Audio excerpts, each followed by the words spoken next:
Hi, welcome to Bindi's table treats. ആവി പറക്കുന്ന നല്ല ചൂട് ചായക്കൊപ്പം നല്ല ഫ്ലഫി സോഫ്റ്റ് പഴംപൊരി, അതും ബേക്കിംഗ് പൗഡറോ ബേക്കിംഗ് സോഡ ഒന്നും ചേർക്കാതെ നല്ല ഹെൽത്തി ആയിട്ട് നമുക്ക് ഉണ്ടാക്കാം. ഇൻഗ്രീഡിയൻസ് ഡീറ്റെയിൽസ് എല്ലാം തന്നെ ഡിസ്ക്രിപ്ഷനിലുണ്ട്. നന്നായി പഴുത്തത്, പക്ഷേ എന്നാൽ ഒത്തിരി പഴുത്തു പോകാത്ത മീഡിയം സൈസിലുള്ള 2 ഏത്തപ്പഴമാണ് എടുത്തിരിക്കുന്നത്. ഗോതമ്പ് മാവ് 1/2 കപ്പ്. നിങ്ങൾക്ക് മൈദയാണ് ഇഷ്ടമെന്നുണ്ടെങ്കിൽ അതെടുക്കാം. Brown sugar 1.5 tablespoon. സാധാരണ ഷുഗർ വേണമെങ്കിൽ എടുക്കാം. മഞ്ഞൾപ്പൊടി 1/4 ടീസ്പൂൺ, അതൊരു കളറിന് വേണ്ടി ചേർക്കുന്നതാണ്. ഉപ്പ് 1/4 ടീസ്പൂൺ. വാഴയ്ക്കാപ്പം നല്ല ഫ്ലഫി ആകാൻ വേണ്ടിയിട്ട് അപ്പത്തിൻ്റെ മാവാണ് ചേർക്കുന്നത്, അത് 4 ടേബിൾ സ്പൂൺ. സോഡാപ്പൊടി ചേർക്കാതെ ഈസ്റ്റ് വെച്ച് കപ്പി കാച്ചി ഉണ്ടാക്കിയ അപ്പത്തിൻ്റെ മാവാണിത്. നിങ്ങൾക്ക് ഏത് അപ്പത്തിൻ്റെ മാവ് വേണമെങ്കിലും എടുക്കാം. പൊടിച്ച് വറുത്ത അരിപ്പൊടി 1.5 ടേബിൾ സ്പൂൺ. ഇത് നമുക്ക് വാഴയ്ക്കപ്പം ഉണ്ടാക്കുന്നതിന് അല്പം മുമ്പ് മാത്രം ചേർത്താൽ മതി. ആദ്യം നമുക്ക് പഴംപൊരിക്ക് വേണ്ട ബാറ്റർ റെഡിയാക്കാം. ഒരു ബൗളിലേക്ക് ഗോതമ്പ് പൊടി, ബ്രൗൺ ഷുഗർ, മഞ്ഞൾപ്പൊടി, ഉപ്പ് ഇത്രയൊന്ന് നല്ലപോലെ മിക്സ് ചെയ്തെടുക്കാം.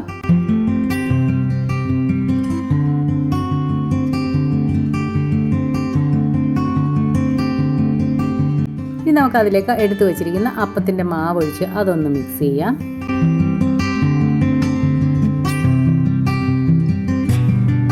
ഇനി കുറച്ച് വെള്ളം ഒഴിച്ച് നല്ലൊരു തിക്ക് ബാറ്റർ ഉണ്ടാക്കിയെടുക്കാം.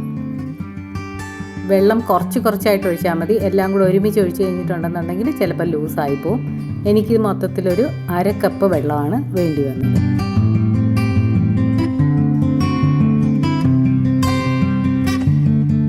ഇപ്പോൾ ബാറ്ററിന് ആവശ്യത്തിനുള്ള വെള്ളമൊക്കെ ആയിട്ടുണ്ട്. ഇനി നമുക്ക് ആ കട്ടയൊക്കെ ഒന്ന് ഉടച്ചെടുക്കാം.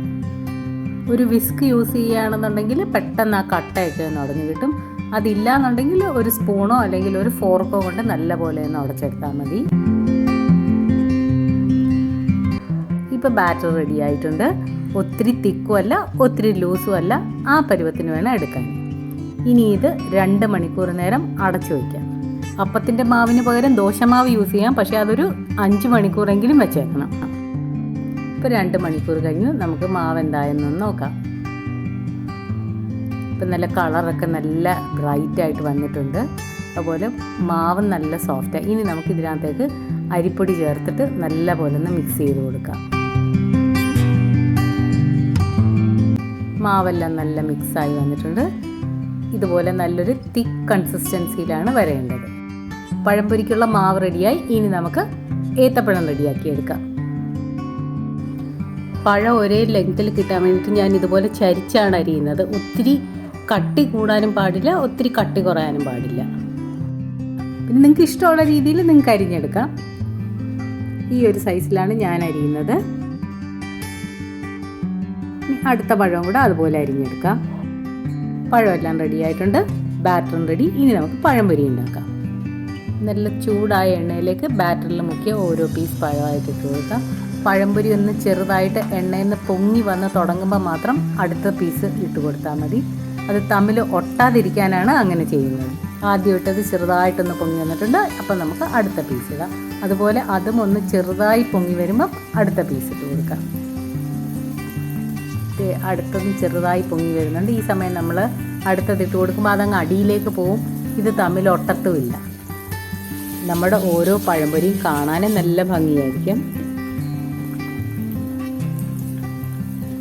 ഇനി നമുക്ക് ഓരോന്നായിട്ട് മറിച്ച് കൊടുക്കാം. ഉണ്ടോ, എല്ലാം നല്ല സെപ്പറേറ്റ് ആയിട്ട് തന്നെ വന്നിട്ടുണ്ട്. ഒന്നും തമ്മിൽ ഒട്ടിയിട്ടില്ല.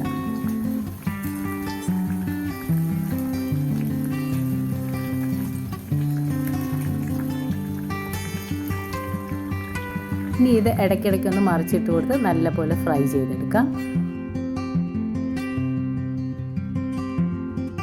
അപ്പോൾ നമ്മുടെ പഴംപൊരി എല്ലാം റെഡി ആയിട്ടുണ്ട്. ഇനി ഓരോന്ന് ഓയിലെല്ലാം ഡ്രെയിൻ ചെയ്ത് ഒരു പേപ്പർ ടവലിലേക്ക് വയ്ക്കാം.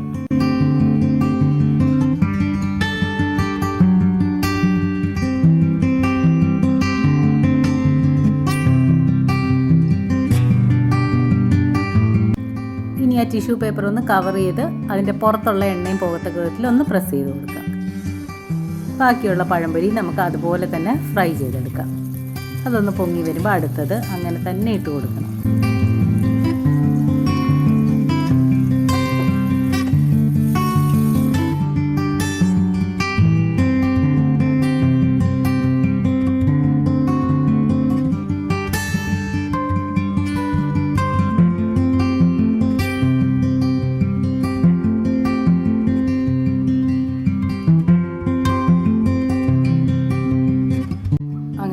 എല്ലാ പഴംപൊരിയും റെഡി ആയിട്ടുണ്ട്. എല്ലാം തന്നെ മാക്സിമം എണ്ണ കളഞ്ഞെടുത്തിട്ടുണ്ട്.